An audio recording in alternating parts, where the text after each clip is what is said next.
команда должен сказать. А ну-ка.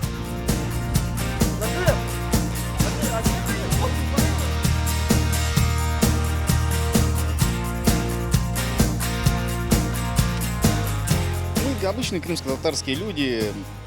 У всех любой процесс начинается с чашки ароматного, восточного, крымско-татарского кофе. А если серьезно, то это вообще не так. Мы собираемся, мы думаем, мы штурмим, это длится часами.